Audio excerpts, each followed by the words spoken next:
Ano po ang klase ng threats o pananakot?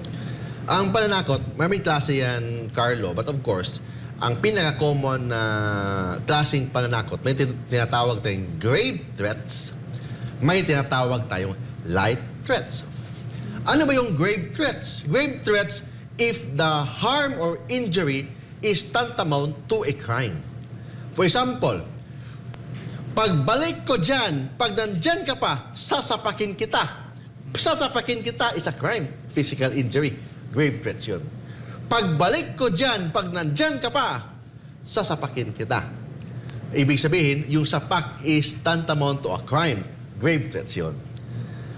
For example, bayaran mo ang utang mo. Pag hindi mo bayaran ang utang mo, isusubong kita sa boyfriend mo. Yun. Ha? Ang pagsumbong sa boyfriend, hindi naman crime yun. Pero nakakatakot. Baka iwanan ka na ng boyfriend mo. Pag hindi ka nagbayad sa utang mo, isusubong kita sa boyfriend mo kasi yung girlfriend pala, umutang pala sa ex. Ha? Oh, gano'n ha? So, yun. Light threats. Ibig sabihin, yung harm or the damage or the injury is not tantamount to a crime. But there will be damage. There will be injury. But hindi naman krimen ang magsumbong sa boyfriend. But yun ang ginagawang pananakot. Parang blackmailing, di ba?